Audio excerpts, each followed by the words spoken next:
আসসালামু আলাইকুম, welcome to my channel. আজ আমি যে রেসিপিটা আপনাদের সঙ্গে শেয়ার করব সেটা হচ্ছে মটকা চিকেন। আর মটকা চিকেন করার জন্য আমি এখানে 1.5 কিলো মাংস নিয়ে নিয়েছি এবং চিকেনগুলোকে আমি খুব বড় বড় সাইজেরই একটু কেটেছি। আর চিকেনগুলোকে আমি ভালো করে ধুয়ে নিয়েছি, ধুয়ে ক্লিন করে নিয়েছি। এইবার আমি মটকা চিকেনটা তৈরি করব। তা আমি একদম রেস্টুরেন্ট স্টাইলই তৈরি করব এবং মশলাগুলোও কিন্তু একদম রেস্টুরেন্ট স্টাইলই মশলাটা দেবো। তা রেসিপিটা যদি ভালো লাগে অবশ্যই লাইক করবেন, শেয়ার করবেন এবং প্লিজ কাইন্ডলি সাবস্ক্রাইব করে পাশে থাকবেন। তাই এখানে মটকা চিকেন করার জন্য দেখুন মাংসটা আমি একটা বোলের মধ্যে ট্রান্সফার করে নিলাম। সেই সঙ্গে আমি বড় বড় টুকরো টুকরো টুকরো করে কেটে রাখা আলুও দিয়ে দিলাম এবং আলুগুলো আমি আগে থেকেই একটু হালকা তেলে, অল্প তেলে আমি একটু ফ্রাই করে রেখেছিলাম, লাল করে রেখেছিলাম। সেই আলুগুলোও দিয়ে দিলাম। আর দিয়ে দিলাম এখানে পেঁয়াজ এখানে বেরেস্তা করে নিইনি, তবে একটু ঘিয়ের মধ্যে একটু নেড়ে সফট করে নিয়েছি। তাই পেঁয়াজটাও আমি দিয়ে দিলাম। এবার এর মধ্যে আমি কিছু মশলা দিয়ে দেবো। তা মশলাগুলো আমি আগে থেকেই আমি পরিমাণ মতো করে রেখেছি একটা প্লেটের মধ্যে সাজিয়ে, এবং 1 টেবিল স্পুনের মতোই সব মশলাগুলো রেখেছি। একটা হয়তো একটু কম হবে। তা দিয়ে দিলাম আমি একটা গোটা রসুন, একটা তেজপাতাকে টুকরো করে দিলাম আর 2টো শুকনো লঙ্কা দিয়ে দিলাম। এইবার আমি মশলা দেবো, কিন্তু মশলাটা দিয়ে আমাকে একটু মাখাতে হবে, অর্থাৎ ম্যারিনেট করে রাখতে হবে। কিন্তু মশলাটা মাখানোর জন্য কৌটোটা একটু ছোট মনে হচ্ছে, তাই আমি একটা কড়ার মধ্যে মশলাগুলো, এই মাংসগুলোকে আমি সব ট্রান্সফার করে নিলাম। এইবার আমি মশলাগুলো দিয়ে দেবো। তা মশলাগুলো এখানে আবার বলছি আমি 1 টেবিল স্পুনের মতোই দিয়েছি।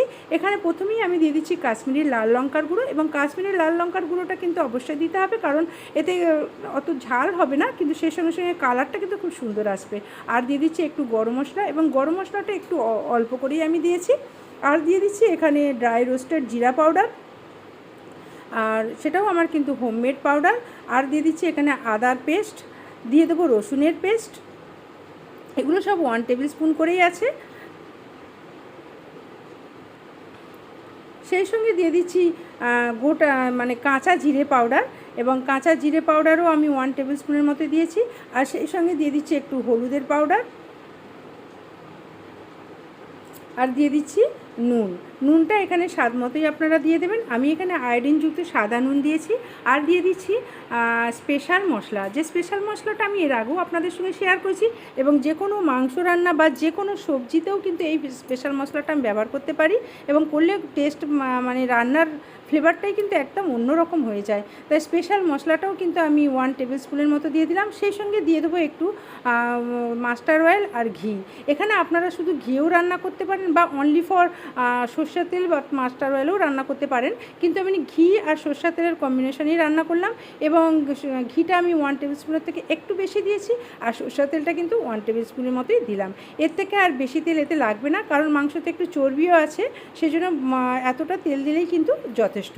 এবার সব মশলাগুলো মাংসের সঙ্গে আমি হাতেই মাখিয়ে নেবো। আপনারা যদি পারেন এটা আপনারা স্প্যাচুলাতেও মাখিয়ে নিতে পারেন। তা আমি হাতেই মাখিয়ে নেবো পুরো মশলাটাকে মাংসের সঙ্গে, এবং হাতে আমি পুরো মশলাটা কিন্তু মাংসের সঙ্গে ভালো করে আমি মাখিয়ে নিলাম। এবার আমি এটাকে একটা ক্লে পট, অর্থাৎ মাটির হাঁড়ির মধ্যে ট্রান্সফার করে নেবো। এবং মাটির হাঁড়ির মধ্যে মাংসটা কিন্তু ভালো করে একটু সাজিয়ে ভালো করে মিলিয়ে দিতে হবে, কারণ একসঙ্গে জড়ো করে মাংসটা দিলে হবে না। সাজিয়ে দিলে কিন্তু ভালো করে মিলিয়ে যদি মাংসটা আমি দিয়ে থাকি, বিছিয়ে দিয়ে থাকি, তাহলে কিন্তু আমার যে গ্যাসের যে ফ্লেমটা, অর্থাৎ আগুনটা কিন্তু চারদিক থেকে সমান করে যদি লাগে, তাহলে কিন্তু মাংসটা আরামসে সেদ্ধ হয়ে যাবে। এবং মাংসটা দেখুন আমি যেভাবে দিচ্ছি এভাবেই আপনারা দিয়ে দেবেন। দিলে দেখবেন কিন্তু মাংসের যে আগুনটা, মানে গ্যাসের যে আগুনটা, সেটা কিন্তু মাংসের চারপাশে সমানভাবে লাগার ফলে মাংসটা খুব তাড়াতাড়ি জলদি কিন্তু সেদ্ধ হয়ে যাবে। এবার মাংসগুলো এইভাবে দিয়ে দেওয়ার পর কড়ার মধ্যে লেগে থাকা যে মাংসের যে মশলাগুলো আছে, সেগুলোও কিন্তু আমি এর মধ্যে আবার দিয়ে দিচ্ছি, এবং সেই সঙ্গে কড়াটাকে একটু পানি গুলিয়ে নিয়ে সেই মশলা পানিটাও কিন্তু এই মাংসের মধ্যে আমি দিয়ে দেবো। তা মাংসের মধ্যে কিন্তু আমি পানি খুব একটা দেবো না, কারণ মাংসের পানি অনেকটা বেরিয়ে আসবে। সেই জন্য কড়াটাকে বুলিয়ে নিয়ে সেই মশলা পানিটা একটু দিচ্ছি, আর একটু অল্প পানি দেবো। যে পানিটাও আমি আপনাদের দেখিয়ে দেবো কতটা, একদম অল্প পানি দেবো, কারণ পানি এখানে একদমই লাগবে না, কারণ মাংসের পানি কিন্তু অনেকটা বেরিয়ে আসবে। দেখুন আমি হাতের মধ্যে যতটুকু পানি ধরে এই অতটা পানি কিন্তু আমি দিয়ে দিলাম। এইবার আমি এটাকে গ্যাসটাকে অন করে দেবো। অন করে দিয়ে আমি এই মাটির হাঁড়িটা গ্যাসের মধ্যে বসিয়ে দেবো। তো গ্যাসটাকে আমি দেখুন অন করে দিলাম। এবার হাঁড়িটা আমি গ্যাসের মধ্যে বসিয়ে দিলাম, দিয়ে এইবার আমি চাপা দিয়ে দেবো। চাপা দিয়ে আমি পুরো মাংসটা একদম হাই ফ্লেমে রেখে দেবো। হাই ফ্লেমে যতক্ষণটা মাংসটা না ফুটছে ততক্ষণ কিন্তু আমি হাই ফ্লেমে রেখে দেবো। হাই ফ্লেমে মাংসটা ফুটে যাওয়ার পর তারপর আমি চাপাটা খুলবো। তারপর আমি মাংসটাকে এপাশ ওপাশ করে একটু উল্টে পাল্টে দেবো। তা দেখুন আমি হাই ফ্লেমে মাংসটা বসিয়ে দিলাম এবং আমার মাংসটা কিন্তু অনেকটা ফুটে এসছে। তাও আমি একবার খুলে চেক করে নেবো মাংসটা ফুটেছে কি। দেখুন মাংসটা কিন্তু ফুটে গেছে। আমি আর একবার চাপা দিয়ে দেবো। আর একটু যখন টকবক করে ফুটে যাবে তখনই আমি মাংসটাকে এপাশ ওপাশ করে একটু নেড়ে নেবো। তা নেড়ে নেবো শুধু ওই তলার যে মাংসটা সেটা আমি একটু ওপরের দিকে করে দেবো, আর ওপরের মাংসটা একটু তলাতে বা মিডল পোর্শনে করে দেবো। তাহলে কিন্তু মাংসটা কিন্তু খুব তাড়াতাড়ি এবং সুন্দরভাবে সেদ্ধ হয়ে যাবে। তা আপনারা যদি মনে করেন সেভাবে করতে পারবেন না, মাংসটা ছেড়ে যাবে, ঘেঁটে যাবে, তাহলে কোনো প্রয়োজন নেই। শুধু হাই ফ্লেমে ফুটিয়ে নিয়ে একদম লো ফ্লেমে চাপা দিয়ে 10 থেকে 15 মিনিট রেখে দিলেই কিন্তু মাংসটা সেদ্ধ হয়ে যাবে। তা আমার মনে হচ্ছে 15 মিনিট লাগবে না, 10 মিনিটেই হয়ে যাবে। তাই এভাবে দেখুন মাংসটা আমি একটু ওলট পালট করে নিচ্ছি, অর্থাৎ ওপরের মাংসগুলো একটু তলার দিকে করে দিচ্ছি আর তলার মাংসগুলো একটু ওপরের দিকে করে দিলাম। তা দিয়ে আমি আবার কিন্তু চাপা দিয়ে দেবো।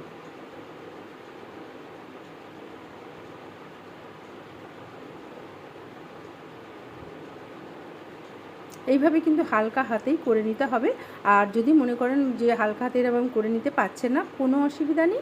হাই ফ্লেমে রাখার পরে যখন মাংসটা টকবক করে ফুটে যাবে তারপর চাপা দিয়ে একদম লো ফ্লেমে রেখে দিতে হবে 10 মিনিট। আর যদি মনে হয় 10 মিনিটে সেদ্ধ হলো না, তখন আর 5 মিনিট হয়তো এক্সট্রা লেগে যেতে পারে। তাই এইভাবে কিন্তু আমি হাই ফ্লেমে ফুটিয়ে নিলাম, একদম লো ফ্লেমে করে দিলাম। এই লো ফ্লেমেই কিন্তু আমি 10 মিনিট এইভাবে চাপা দিয়ে রেখে দেবো। মিনিট কন্টিনিউ একদম লো ফ্লেমে চাপা দিয়ে রেখে দিয়েছিলাম। এইবার আমি চাপাটা খুলে দেখে নেব যে মাংসটা সেদ্ধ হয়েছে কিনা, এবং পাশে আমি একটা প্লেটও নিয়ে নিয়েছি সার্ভ করার জন্য।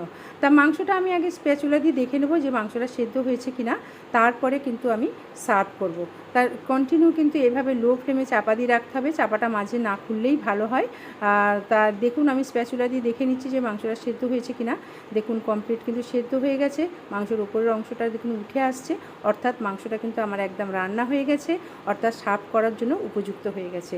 তাই এইবারে আমি কিন্তু সার্ভ করে নেব। এখানে আমি আলটিমেটলি একটা প্লেট নিয়ে নিয়েছি, এইবারে এর মধ্যে আমি সার্ভ করে দেবো। তা প্লেটটা দেখুন আমার ক্যামেরার একটু বাইরে চলে গেছে, তা আমি দেখুন প্লেটে সার্ভ করে নিচ্ছি। আর এবার আলুটাকে আমি নাইফ দিয়ে তুলে দেবার চেষ্টা করব।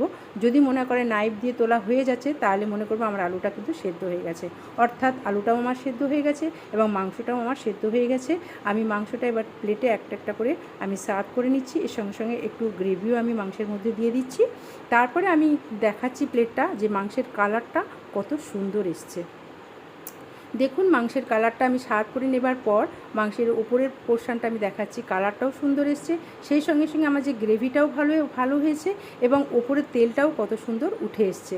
এবং আমি এটা কিন্তু একটা প্লেটে সার্ভ করে নিয়েছি। সার্ভ করে নেবার পর মাংসের পরিমাণটা এতটা কম মনে হচ্ছে। আর ফুল মাংসের হাঁড়ির ওপরে যে মাংসটা রয়েছে সেটাও আমি আপনাদের দেখাবো।